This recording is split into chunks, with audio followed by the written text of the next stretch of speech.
Ons gemeente vier saam met die AGS 29 jaar van eenwording. Nou Julie hulle sing eintlik die Gators se liedjies. Maar hier binnekant sal hulle nou vir jou sê, is ek 'n onderste boot chocolate. Want ek weet nie of u weet nie, maar jou TikTok tel jou algoritme op. Hy dink ek's brein. Daar is nie wit mense op my TikTok nie. Hulle vertel my grappies, hulle sing my koortjies, en daai is wie ek is. So julle kan bly wees, ek het hulle nou eers gebring. Koortjies dra ons deur. Dis hierdie eenvoudige 4 reeltjies, wat my in hierdie 2 weke gedra het, toe ek self nie kon loop nie. In elke situasie, waar ek myself vind, ek dink my gesin is al moeg, want ek het nou al na 8 verskillende mense geluister, en ek het gisterand 'n nuwe video gekry, wat ek op Facebook vir julle gaan sit, dis hulle. Daai lied spreek tot my, dat elke keer as ek voel ek vang 'n dip, dan sê ek, wat sal my skei van die liefde van Jesus? En dan as hy gesig opkom, dan sê ek, niemand nie. As hy banksaldo opkom, dan sê ek, niks nie. Is julle met my? Toe maar, dan sit net ons, is okay. Goed, ons spreek oor die volgende 2 weke oor die intimiteit met God. Nou wil ek gou vinnig hoor, is there people in this church this morning that can only speak English? Except for you, are you fine? Jo, Nicola, jy sal my verwar as jy jou hand opsteek. Anybody else? Okay, luckily there's a translator right next to you. Sharon gaan jou help, prys die Here. Want kyk jy, ek moet praat vanmôre. Intimiteit met God, en dit was wat vanoggend in my hart geleef het was. Hoe benader jy God? Wat is die prentjie wat jy het van hom? Hoe lyk gebedstyd vir jou? Want ons het geleer om op sekere maniere sekere goed te doen. En in die laaste tyd word ek uitgedaag om te sê daar's alternatiewe maniere om ook met die Here te ontmoet. Nou kom ek gaan dit vir julle verduidelik. Intimiteit met God was vir my altyd wanneer die vuur val. Dit was my AGS mense. Where the fire falls. Tristan se arm is die hoogste daar agter. Dit was intimiteit my lewe lank gewees. Om daar waar dit eintlik chaos is, naby te voel aan God. Totdat ek begin lees het en kyk het. Wat bepaal hierdie verhouding intimiteit? En vanoggend, en as ek sê vanoggend, bedoel ek 3:30 in die oggend. Want moenie my fout maak nie. Ek het vir die Here gesê, Here, ek het nie meer tyd om so lank te bid nie. Raai hoe laat maak die Here my wakker sonder 'n wekker? 4:00. So as jy ook 4:00 bid, daar's iemand saam met jou wakker. Want ek het gesmag na tyd en intimiteit om by die Here te sit. En partykeer kan ek net in die bed lê en Miana slaap nog. En my gedagtes spoel net deur voor die Here. My hart spoel net deur voor die Here. Ek souk net, dink net en lees net, om net naby te kom. En ewe skielik is dit weg van hierdie groot chaos na naby kom in stilte. So ek gaan 4 goed aanhaal vandag en ek gaan probeer om dit vinnig te doen. Die eerste ene is dat deur gehoorsaamheid kom daar 'n fondasie in my verhouding met die Here.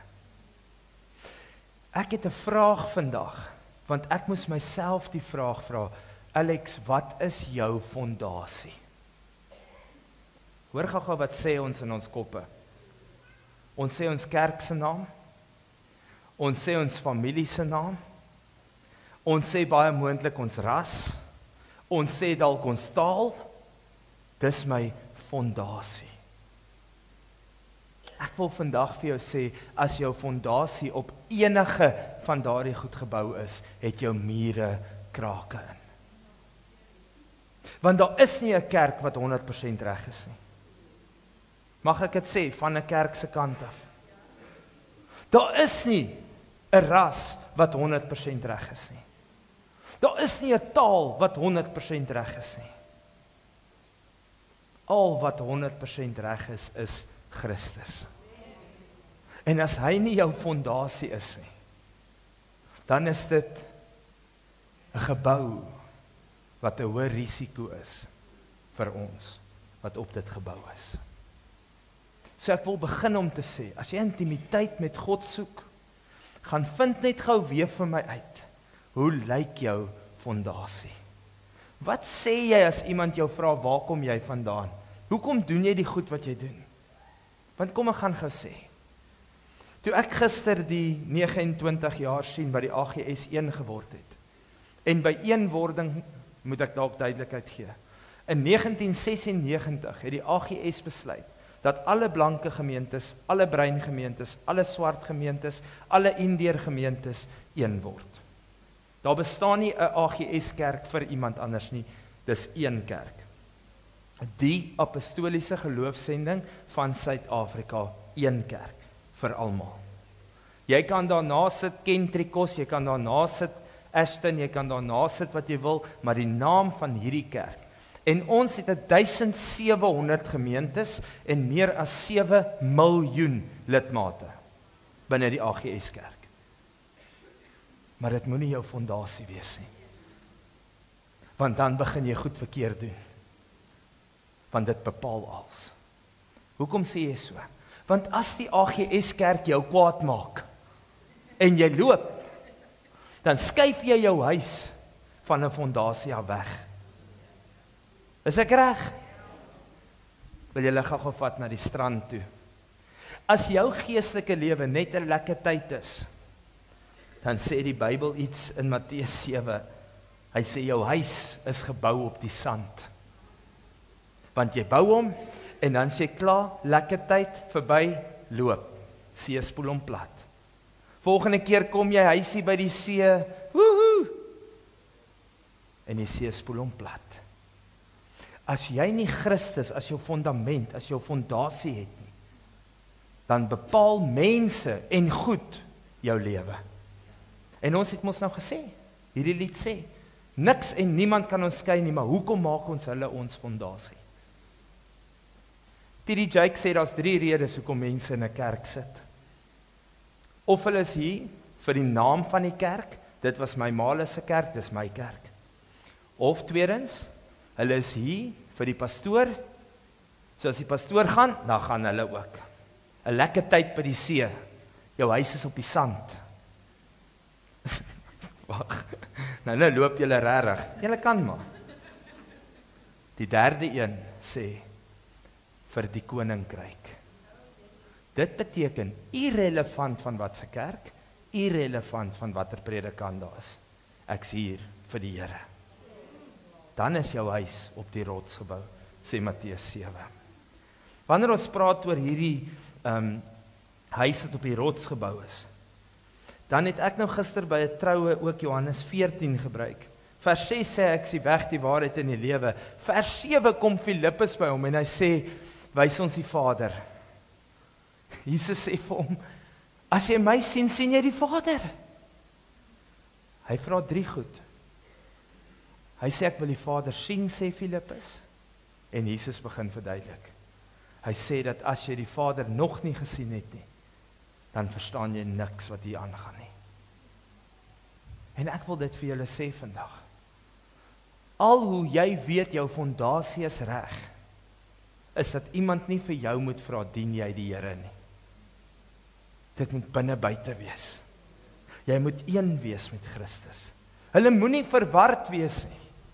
Hulle moenie sien watter kerk jy aanbehoort nie. Hulle moet sien dat jy aan Christus behoort. Want dis wat jou fondasie, dis waaraan jy vashou. En die tweede een wat hy sê vir hom, kan jy my sien? Ken jy? As jy my ken, ken jy die Vader. En die derde een sê hy, As jy dan nie een van hierdie twee goed sien nie, kyk na my werke, en dan sal jy weet, dit is die Vader wat deur my werk. Dis die kragtige werke. En ek sit toe, ek en Tristan het gister 'n lang gesprek gehad, en ons maak die opmerking, ons sê, die kerk sou vol gewees het, wel, die Here is goed vir ons, as daar signs and wonders and miracles was. Is ek reg? Ek onthou dat ons was 'n kampkerk, so 'n paar jaar terug. Jong, die mense het van een kamp na die ander kamp, na die ander kamp, oral waar die Here is, daar was hulle. Weet julle waarvan ek praat? Die kampkerk. Toe begin ons nou raak, daar waar die Here is, daaraan bid ek. Nee man, God is alomteenwoordig. Hy is waar jy is, en jy is waar hy is, want ons is een met mekaar. En dan gaan dit verder, en ek sê toe vir die Here, Here, wys my net gou, hoe moet kerk lyk? Dit vra ek nou gisteroggend, asof ek nog nie 22 jaar kerk doen nie. Want signs and wonders and miracles would be nice. En die Here herinner my, die tekens en die wonderwerke was vir die nie-Christene. Dit was vir die mense wat nie die Here dien nie. So nou gaan ek jou weer skud. As jy kom vir signs and wonders and miracles, is jou huis op die sand. Want jy's hier vir 'n lekker tyd. Jy's nie hier om jouself toe te rus nie. Jy moet toegerus word om uit te gaan. En die Here vat my na die bad van Bethesda toe. Daar by die bad van Bethesda was 'n Sondag of Saterdag, 'n Sabbat. Hulle het kerk toe gegaan. Nou as Jesus se hart net wonders en tekens was vir die kerk, hoekom het hy nie almal by die bad gesond gemaak nie? Hy het uitgestap en hy het vir daai een gesê, luister, wat gaan hier aan? Nee, ek kom nie betyds by die water as dit roer nie. Wat het Jesus daar binne gedoen? Die rugbyman wys ek moet in die middel kom. Ek's jammer, Corneille. Gaan probeer. Wat het Jesus by die tempel gaan doen? Hy het na sy pa se huis toe gegaan. Hou vas aan my. Jy gaan mos nie na jou pa se huis toe en hulle moet vir jou reg staan soos 'n gas nie. Is ek reg? Is dit nie by jou pa se huis waar jy jou skoene uitskop en jou voete op die bank sit nie? Is dit nie in jou pa se huis waar jy die kas oopmaak en jouself help nie? As dit nie so is nie, is dit nie jou pa se huis nie. Is ek reg? Jy moet hiernatoe kom om toegerus te word. As jou fondasie reg is, as jy Christus het as jou fondasie, het jy nie al hierdie ander goed nodig nie. En luister gou, dit is amazing om dit te hê. Dit is wonderlik om dit te beleef. Gister of in die week het ek met 'n oom gesels, het was Vrydag gewees, en hy sê, ek wil vir siekes bid, dat hulle gesond word. Ek sê, oom, go. Hy sê, want ek het dit beleef, en daarom wil ek dit vir ander mense gee. Niks fout daarmee nie. Maar moenie hiernatoe kom, net vir signs and wonders and miracles nie. Want jy moet in jou pa se huis toegerus word, as jou fondasie reg is. Anders is jy hier vir 'n lekker tyd, en as jy 'n lekker tyd soek, gaan see toe. Ok, as jy nie kan nie, vra my, ons sal vir jou reël. Tweede een gaan oor gebed.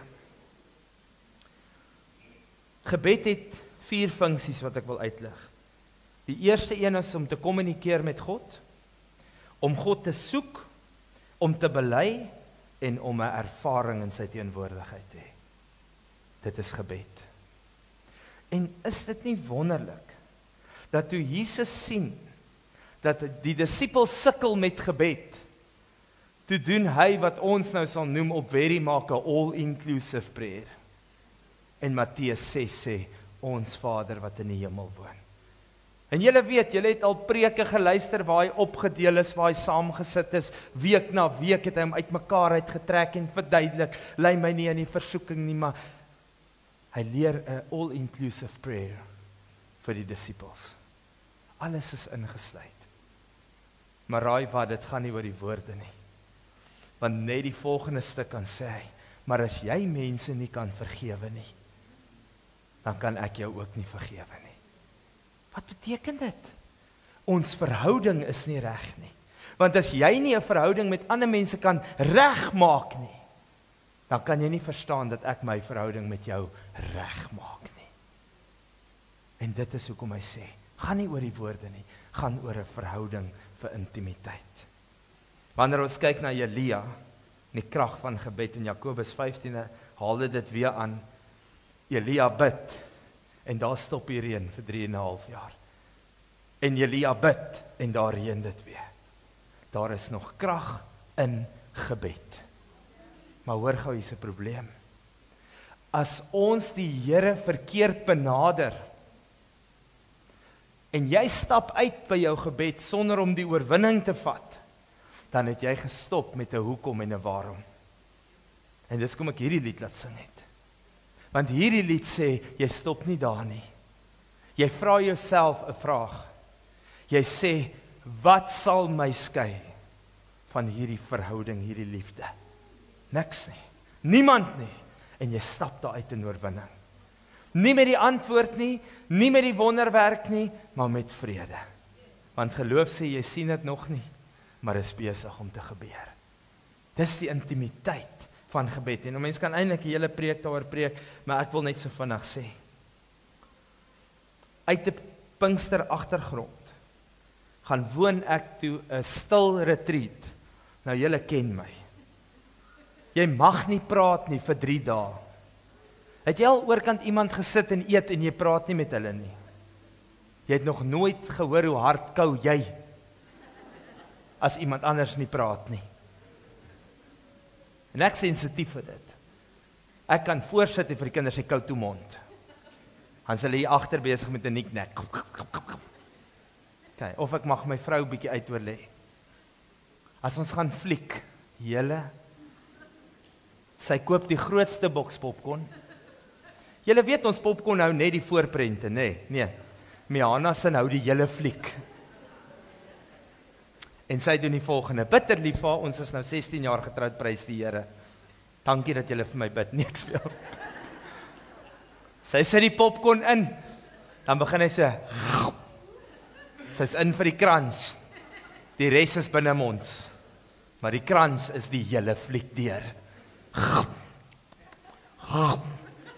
So nou het ons kinders, so ons doen nie meer romanties fliek nie, ons het 2 kinders tussen ons, want vir hulle slat ek, kou toe mond. Okay, sorry, extra story.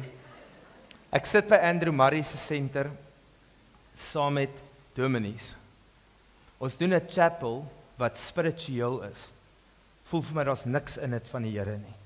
'n klokkie wat lui, skriffie word gelees, liedjie word, hymn word gesing, dan sal weer 'n klokkie wat lui, dan steek hulle 'n kersie aan, dan, dit is soos dit. Die eerste dag voel dit of ek manifesteer. Ek loop af na Andrew Murray se gebedstuin toe, maar ek bid dat ek moet kyk of die gras nie aan die brand gesteek het agter my nie.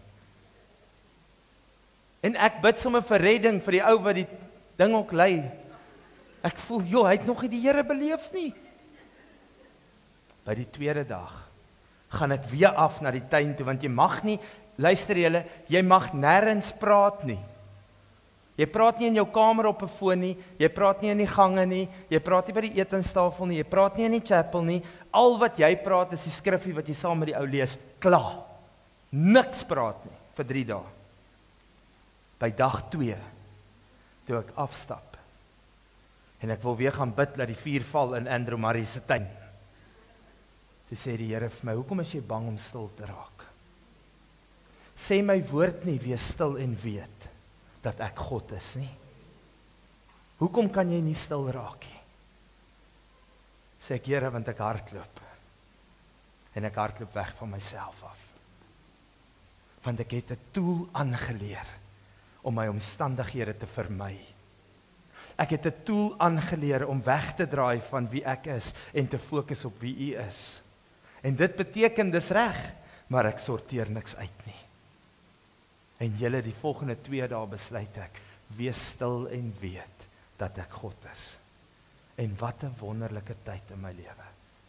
Gebed is die vurige van die regverdige wat groot krag dra. Maar gebed is ook 'n stil word en weet dat hy God is. Ken die verskil en pas dit toe in jou lewe. Hy sê in die skrifgedeelte in Matteus 26 vers 41 en ek lees uit die NIV, hy sê watch and pray so that you will not fall into temptation. The spirit is willing, but the flesh is weak. Maak 'n afspraak eerder met God een keer 'n week, as wat jy probeer om elke dag te bid terwyl jy gaan lê om te slaap. Julle mag nou sê amen of eina. Maak eerder 'n afspraak met die Here en sit met hom voordat jy probeer om net vinnige gesprekke te voer. As jou gesin 'n probleem met jou het omdat jy op jou foon is terwyl hulle gesprekke probeer voer. Ek was aangespreek daaroor. Want wat doen ons mans?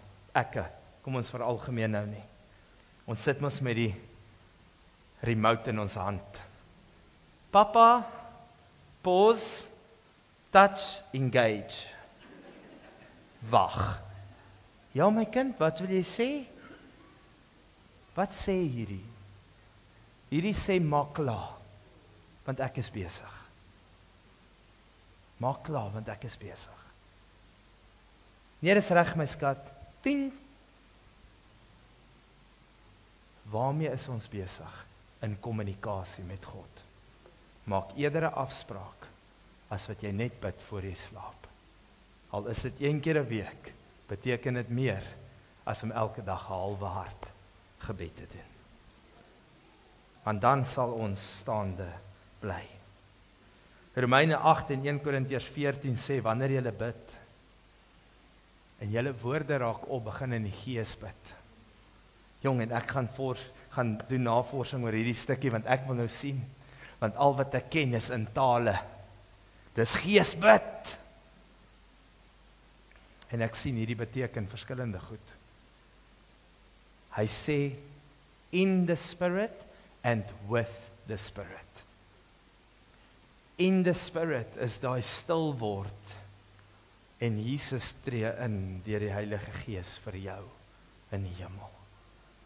Of in tale bid, dan maak dit hierdie onderbewussyn skoon, want dit lê die lyste voor wat jy nie woorde voor het nie.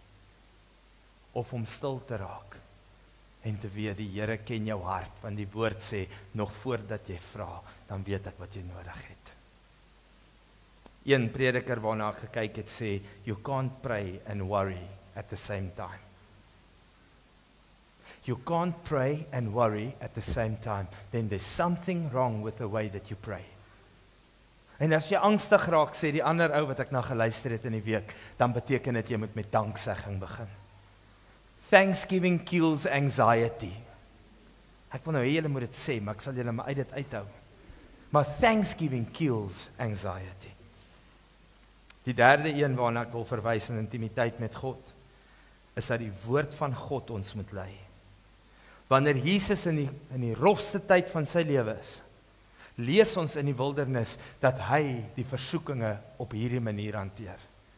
Daar staan geskrywe. Daar staan geskrywe.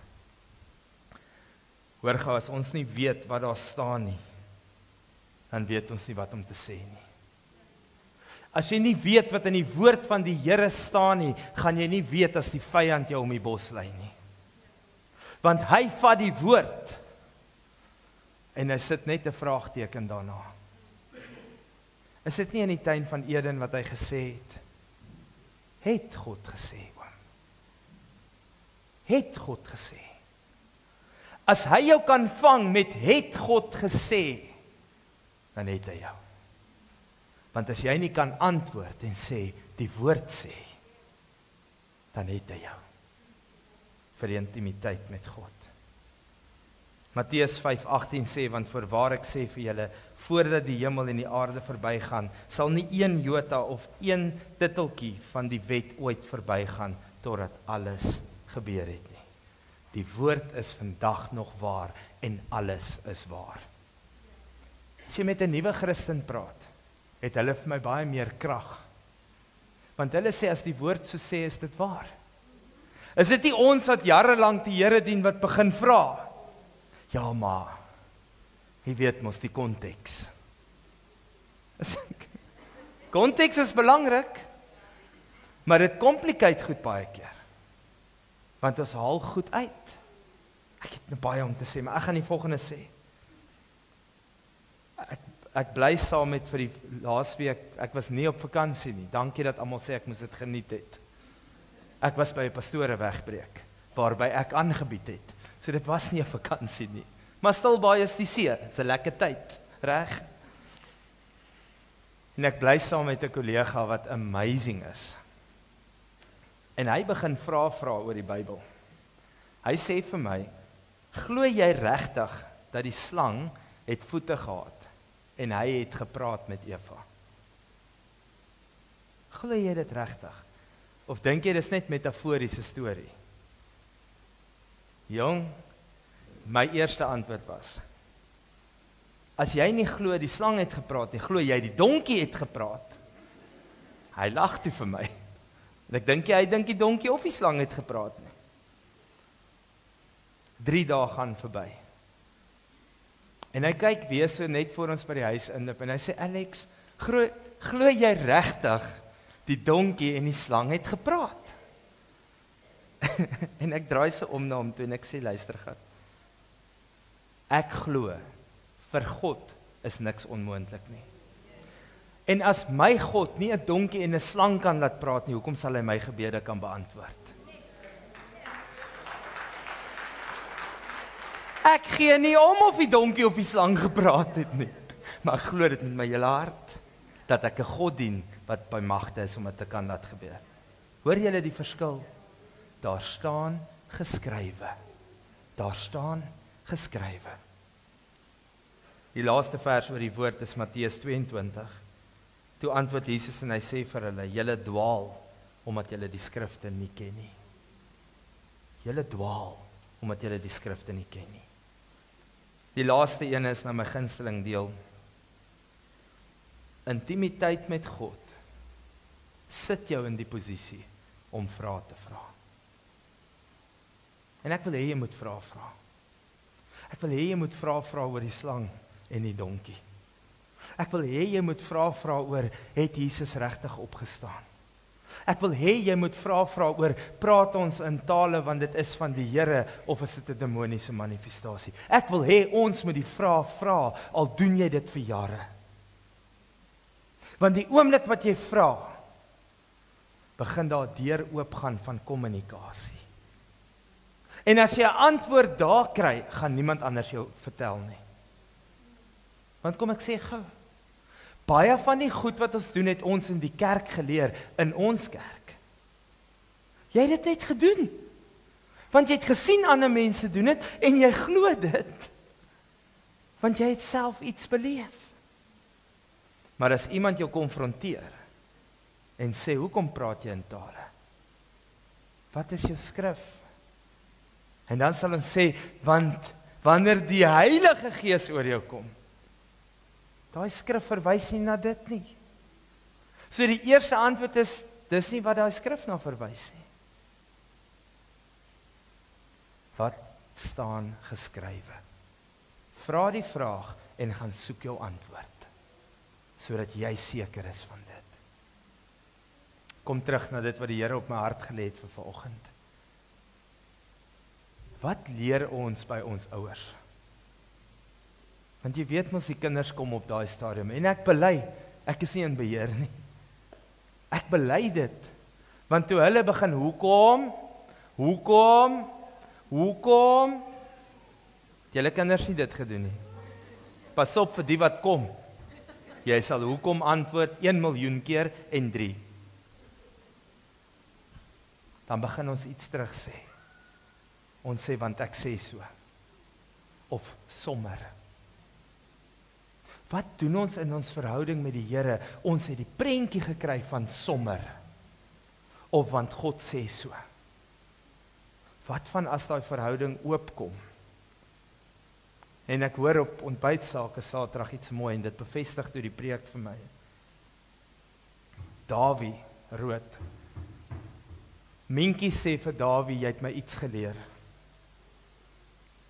Dawie sê altyd eerste ja vir sy kinders vir enige iets. Hy sê, tensy jy 'n baie goeie rede het om nee te sê. Ja, en dit slat hier vas. Want wat sê ons eerste nee? En luister gou, dis 'n weerspieëling van jou verhouding met God. Hoe jou paal met jou praat en hoe jy met jou kinders praat, raak jou fondasie. Dis jou verwysingsraamwerk. Jy gaan God benader soos jy jou pa benader het. Of dit gaan 'n gesagsfiguur wees wat wetties is en wat straf. Of jy het hierdie gentle giant vir 'n pa gehad en dis net liefde en grace. Jy benader God soos jy gevorm is. Soos jou prentjie gemaak is. En vandag wil ek jou uitnooi. Want die oomblik wat ek jou vra hoekom, en jy sê kom nader dat ek jou vertel. Kom aan intimiteit in 'n verhouding. En twee mense kom nader aan mekaar. Is ek reg? Hoeveel te meer met God. Hy nooi ons uit, en ek lees in die NIV in Matteus 7 vers 7, hy sê, ask, and it will be given to you. Hoor gou, seek and you will find, knock and the door will be opened for you. For everyone who asks receives, the one who seeks finds, and to the one who knocks the door will be opened. Hierdie woord uit die Griekse vertaling sê, to keep on asking, to keep on knocking. Dis 'n verhouding. Isaac Burger het 'n mooi antwoord eendag gegee. Hy het gesê, soms sê God ja, soms sê God nee, en soms sê God net nie nou nie. Maar as jy nie die verhouding met die Here het nie, waar kry jy vrede oor daai antwoord? Ek wil afsluit deur die vraag wat die disippels aan Jesus vra. Die disippels vra vir Jesus, hoekom praat u heeltyd in gelykenisse? En Jesus sê, geparaphrase uit my eie, om dit eenvoudig te maak, sodat koninklike waarhede en beginsels oorgedra kan word aan gewone mense. As Jesus bereid is om in 'n gelykenis iets te verduidelik aan mense, waar het ons aan dit gekom, dat hy nie oop is om met ons te praat oor goed wat ons vra nie? Hy verduidelik dit. Hoekom sal hy nie vir jou verduidelik nie? Maar ons maak nie tyd nie, want ons stop by die hoekom en die waarom. Dan kry ons resentment in ons hart, want God antwoord nie, en ons hou op bid of vra. Ek wil jou uitnooi vandag, kom weer naby aan die Here. Kyk wat is jou fondasie. Luister bietjie hoe jy bid. Maak eerder 'n afspraak as 'n vinnige afgewaterde gesprek. Moenie die remote stop en probeer dink dis kwaliteit gesprek nie. Sit alles neer en praat eerder met die Here. Die woord van die Here moet jy indelf om te lees, sodat niemand jou kan vasvra nie. En die vierde ding was, vra jou vrae. En moenie jou vrae vir mense vra nie. Asseblief julle.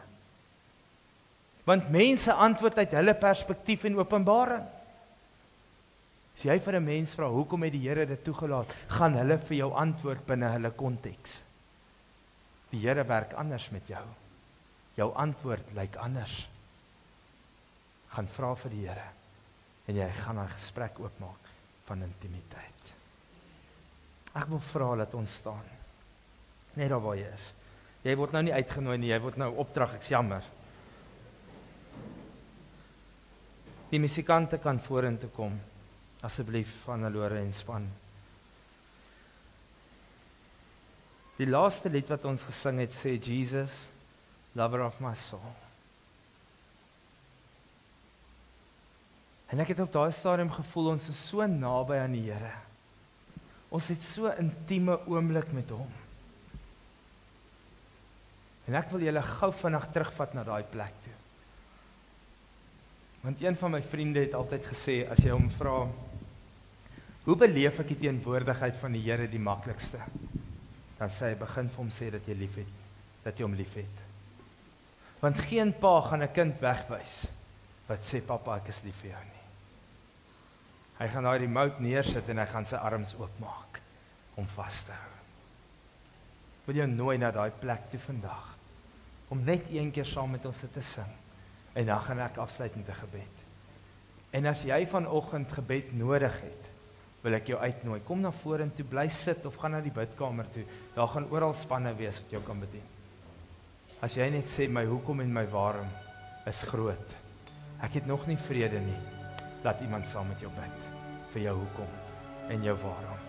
Kan ons sing, Jesus, lover of my soul, asseblief.